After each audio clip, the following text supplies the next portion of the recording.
Hi, it's Elizabeth Willits here from Investing in Women, and today I am chatting with Jo Ugara, and we're going to be talking all about how you can take ownership of your career and get the job you really want. So we're live today on Facebook and on LinkedIn as people are logging on. If you can let us know if you can hear us all okay, give us a like or an emoji. That would be amazing. We're going to be chatting today with Jo, and Jo is an empowerment coach. It's going to be a really interesting conversation about how to take ownership of your career and get the job that you really want. So thank you so much, Jo, for joining us today. It's absolutely fabulous to meet you and hear a little bit more about you and your business and how you help people. So before we get going with some practical tips and advice, it'd be really good for people to learn a little bit more about who you are and what you do and what your work as an empowerment coach involves.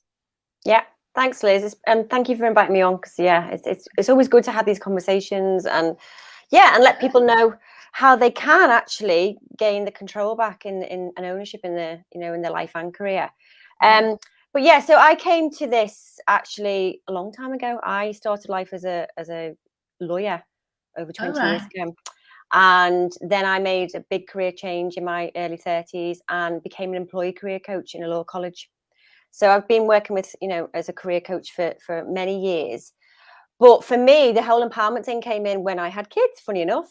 And then I started to really realize what some of these issues were for women. And they were huge. They were just actually, for me, more than motherhood. They're beyond. They were really about women as well. So I went on and did a further coaching certificate in women's leadership with an organization called One of Many. And that's when the whole kind of career empowerment thing kicked off for me. And I set up my business about 2.5 years ago to fully support women in making those positive changes, especially around big life changes like motherhood is a big one, obviously. And then also in role as well, how can they manage and sustain their careers going forward. Yeah. So do you think it's just an issue that's specific to women? Do women, do you think, feel less empowered? Do women have less confidence? What made you want to focus on women? Yeah, I think obviously the men have those issues too. So this isn't just about women. But what I was seeing was there was issues that came up again and again for women. And when I looked at my career post children, or having just had a baby, I just looked at things completely differently, and I saw actually all those barriers starting to emerge that I just didn't realize were there before.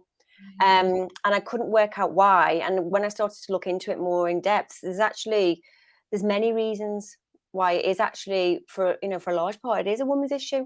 Mainly because society's been built by men for men, and I think that's part of the piece that I just hadn't realized. I was like, well, I'm an 80s child. I can wear the shoulder pads. I can get in there. I can do the job as well as anyone else.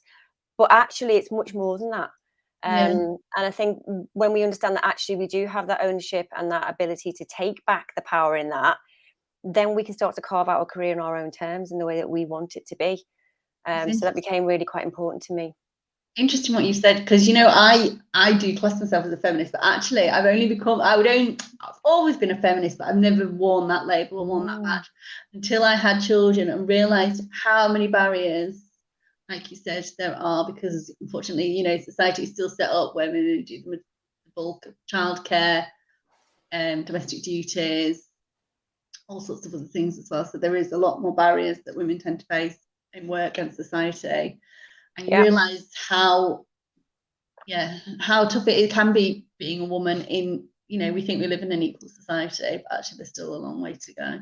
Oh, definitely. And, a lot of it is also unconscious. So again, we're not even aware of it, that we're making these decisions or we're having these beliefs about ourselves. It's kind of goes back to generations. So we could do a whole live on that in itself. But it's fascinating, and I find it really interesting. And obviously now, having had lots of clients over the last few years, I'm hearing those stories again and again. What the issues are, and it's very similar for lots of women. So I know it's an issue. It's a huge issue, and like you said, I hear the same stories over and over again as well. And I think that the way that we will, get over these issues actually is by talking about it and social media has a lot of ills, but it's actually really good for giving people a voice and getting people heard and getting people connected. So, someone said, Harry said, he's echoed that comment. He would have said he was a feminist 5 years ago, but he sees the world with new eyes now that he has a daughter. Yeah, totally. Oh gosh, yeah. And especially, if you do have daughters, it makes you think about their future as well. Yeah. And thinking about actually, how do I want the world to be for them? What can I do now to try and change that? Yeah. And I've got two, excuse me, I hit myself in the face. I've got two girls as well.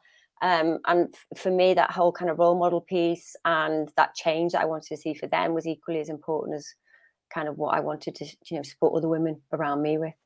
So yeah, definitely. And actually, I'm not talking about this, but looking at what's happening in America with their abortion laws, it's not a guarantee that we're going to have the same rights that we have today, tomorrow. So we've got to keep talking about it. So we can't take anything for granted. So moving on to careers. So might have people watching this that are maybe a bit stuck in their career, or unsure where they want to go, don't actually know what they really want, and they're lacking that clarity. So what advice would you give to them when they're thinking about what they actually want in their life and their careers? Okay, that's a really good point. I think my main piece of advice is start there. What is it you actually want? Because I think once we get to kind of motherhood and that part of our lives, we tend to put our desires and our wants way back. And that only works for a little bit. We can get by on that for a little bit, but at some point it will probably come back and bite us on the bum. Because if we're not actually feeding our own needs and our own desires and our own wants, then that just will ultimately lead to unhappiness. So being really clear about what it is you actually want, and then looking at how that's going to work for you now, in the future, maybe looking to see how you can actually build stepping stones to where you might want to be, given where you practically are. That's the thing I think with the motherhood piece is, we might have all these, desires to go forward, but we also then have this kind of conflicting desire to be around, for our family. So it's, how do you marry the two? But still, I would always say, start with you first.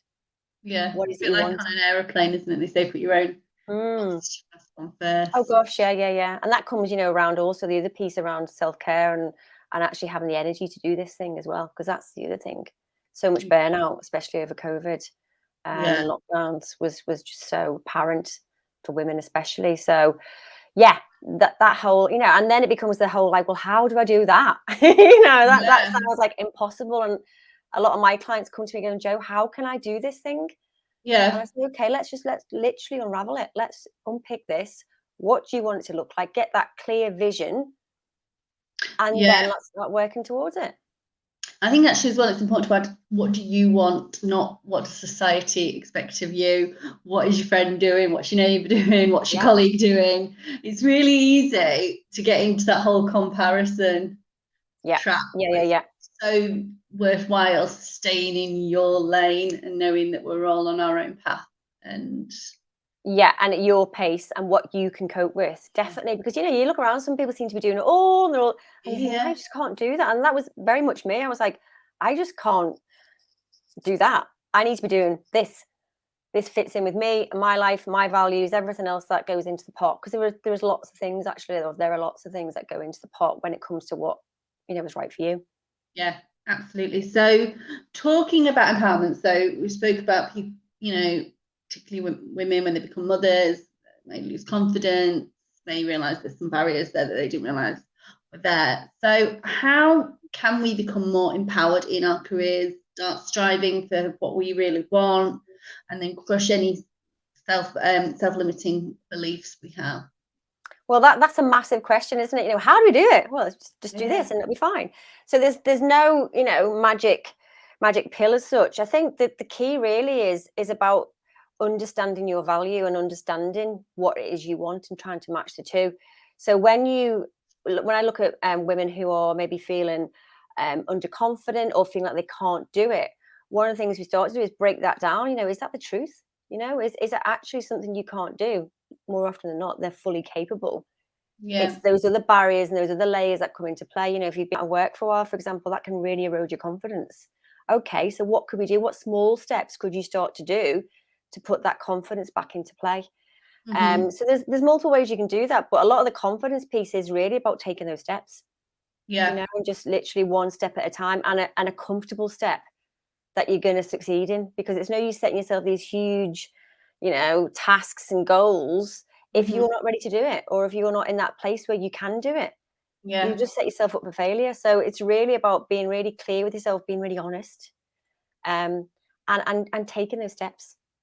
The hardest thing is getting started, actually. You think you've got a goal, and then, yeah, it definitely takes a lot more energy. But once you actually start going, even if it's just small steps, you go in and you sort of chipping away, aren't you, at the task or whatever, and then it suddenly gets a bit easier. So definitely. And confidence breeds confidence. So the more that you do that, the easier it will be to do the bigger steps.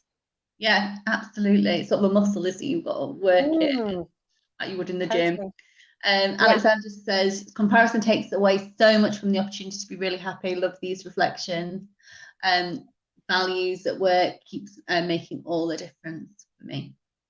Values, yeah, that's a huge thing, actually. And it's one of the things I think when we're thinking about what is important to us and what do I want, the values are basically the anchor. And if you're doing something that, you know, suits someone else, or you're doing it just for the money or whatever it is, you know, that could be one of your values. But if you're doing something that doesn't align with your values, then actually at some point it will start to not feel right. And it might work for a little while, but more than likely it will start to not work for you. And often that's the bit that you go back to and go, okay, what are those core values for you? What needs to be in every job that you do in some form or other? Yeah. You know, and I think that's really important for a lot of women, especially. Yeah, thank you, Alexandra.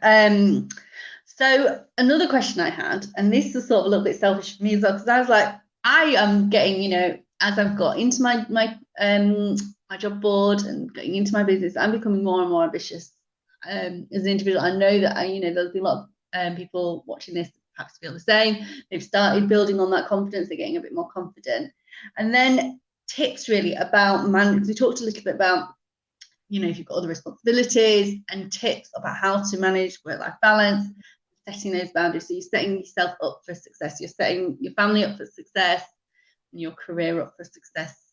What advice would you give to those people? Yeah, Liz, I feel that that's where I'm at now. You know, what you start to see, actually. Yeah, and you're like, oh God, I just had more time. I could do this, I could do that. I But just I've got had an extra 4 hours a day. Yeah, imagine what I could do then. So I'm hearing that totally, and I think you know, I often get to a point when I will push myself a little bit too much, and then go, wait a minute, stop. What is actually important to you now? And that's the thing I always have that little chat with myself in when I'm feeling like I'm kind of going too far with something, or it's not feeling quite right. And often that, you know, can be a sign of like burnout, or something is really starting to rear its head. What I would say then is getting really clear, because sometimes actually the thing you really want to do and the thing that's right for you is to move further on. You know, is about actually now is the time to progress the career. So what is it then I need to do around everything else to make that support it and work for me? And one of the things I would say first off is look at your situation at home. You know, what is going on. If you're in a partnership, then start that communication process. Open up, you know, where you're at, what you would like life to look like for you, and what the impact could be for your partner, and get the buy-in from them to support you as much as you can. If that's not possible, if you're not in a partnership or you don't have that kind of relationship, then it's about, okay, well, this is still really important to me. So how can I make it work in other ways? Can I literally buy in the support? Yeah. You know, is there a way to actually change the structure of how we run the house? Is it a case of calling on, you know, additional help from our support network? You know, is it about rethinking how we do the job? There's so many ways you can come at it. But again, I firmly believe there's always a way. If you want something enough, then you will find a way to do it. Yeah, brilliant. And talking actually about boundaries, so there's a lot of blurred lines now. People, you know, living and working from home, and it's on the rise. And I love home working, so I don't want to bash it too much. But people, you know, are emailing each other quite late at night. And what advice would you give to people that want to have those boundaries in the evening, if they're getting messages from their boss, they're feeling they need to respond, and it's on 9:30 at night? How do you help someone to manage those boundaries? Yeah, Yeah, and boundaries are a big one. Funny enough, I'm doing a webinar next week, a free webinar about, not about this, but it's one of the key issues I think comes up for women if you a send us the lot. details, we can pop the link. Yeah. That's more to do with how you manage your role, actually. But it comes up a lot, and more often than not, when I'm coaching with the client, we'll talk about this. Okay, this looks like a boundary issue. Let's have a look at that. And the thing with boundaries is, it can be sometimes easy to actually put it in place. Sometimes it's not. It's actually keeping it in place is most often the hardest thing. But for those people who actually find it hard to even say, I need to stop this, or I need to have I this need for to finish me. at 6 or whatever. Yeah, I need it. One of the things that I talk about with my clients is kind of thinking about the benefit for the other person. So if you're saying, I need this, I want this, I don't want to do that, it can feel really negative, and it often goes against how we want to present ourselves as, women, because we often find that we've been conditioned to be people pleasers, to be nice, to be lovely, and actually saying no can feel like it's counter that. You're like, oh, actually that they don't like me as well. Just saying no, sometimes you can feel you're being quite aggressive, and even though you're not. Yeah, exactly. And it doesn't always feel right for a lot of women. So even just saying that can be a real challenge. So when I talk about it, I'm like, okay, what's the benefit for them if you say no?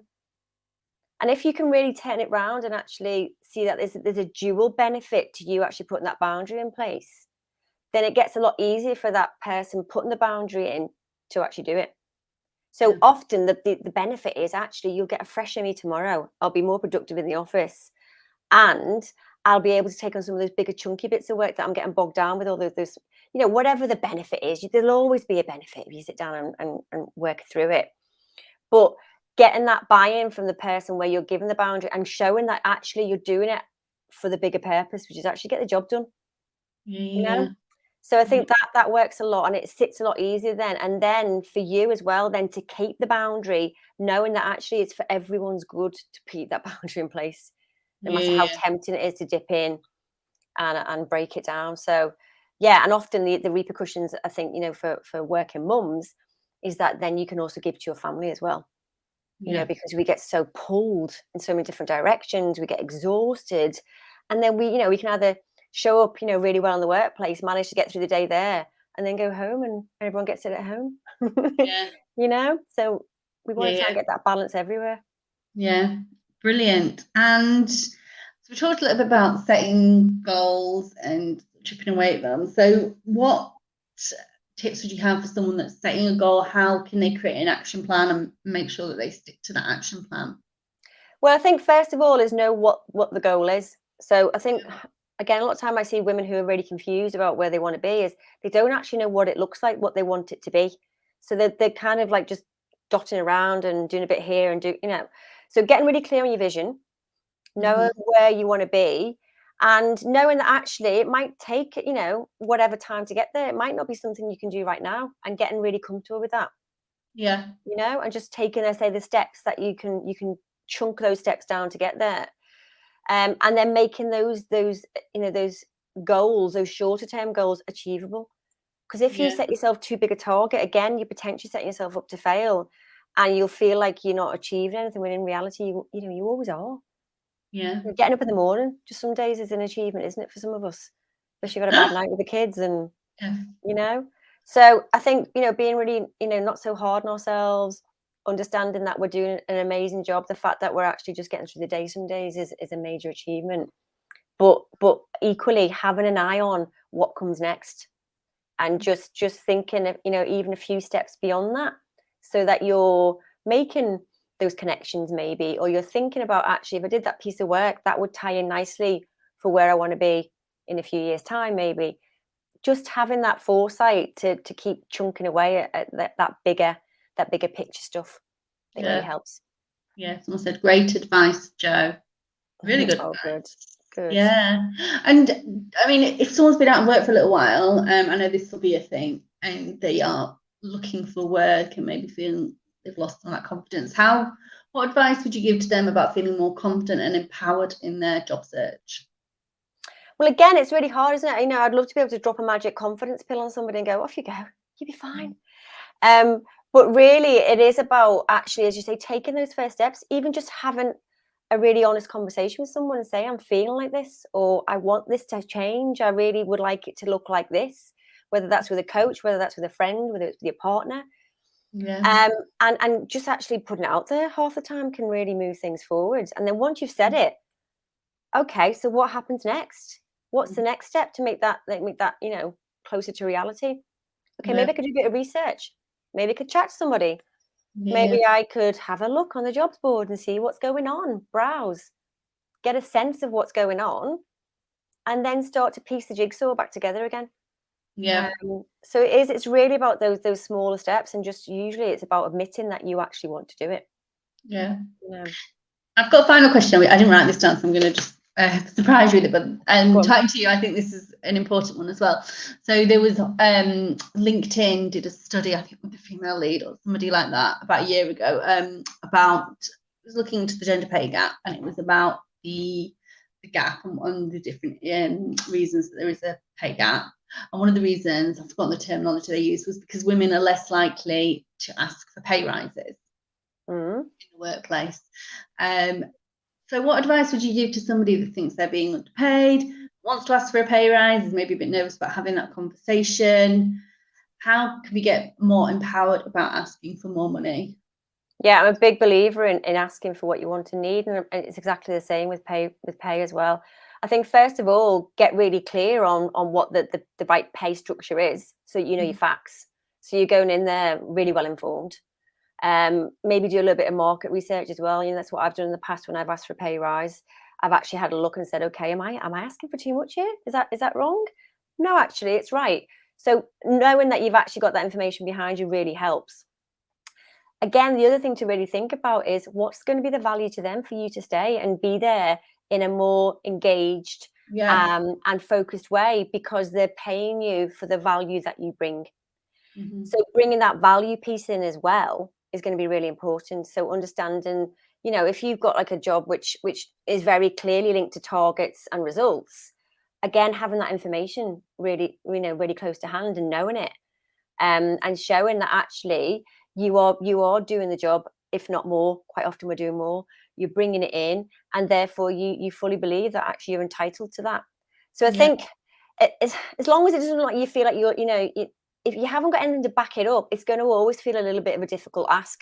But when you've got that evidence behind you, you know, I'm trained as a lawyer, I can't help it. I like evidence.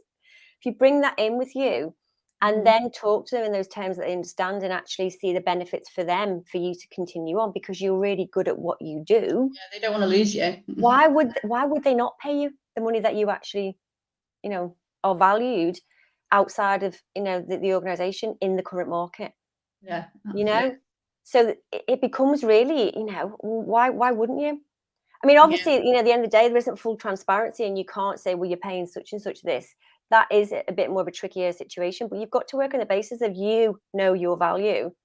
And if you don't get that value met and you know, compensated for such, then obviously there is the possibility that you might want to start looking, and you don't want to do that.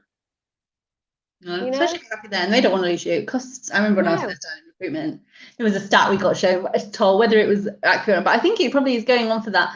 And this was about 15 years ago. It cost £30,000 to replace somebody, and that is recruitment fees and training, getting someone up to speed, getting them at your level of productivity. It probably actually is more than that. That sounds about right. Well, again, and this is the thing, and I think again, going in with that kind of information really helps, and just say, you know, I understand that recruitment costs are significant, and no one wants to add those in unnecessarily. The other thing to think about, again, when you're at the kind of early motherhood stage, is making it really clear that you have a vision with them. So one of the things that they may potentially be worried about is, well, you know what, I'm not going to bother investing in her now because, you know, she's going to leave, which is completely incorrect for lots of women. But there are still those beliefs held by lots of people. So making it really clear and saying, you know, part of this reason why I'm asking for this pay rise is actually I have a vision to go further in this organization, and I want your support, and I want you to show that you value me as much as I value myself. You know, so it's just, and there is obviously the empowerment piece that probably needs to happen before you go into that meeting, and making yourself really clear about what you do bring. But I do believe, there's everyone has a right to ask for what they're worth.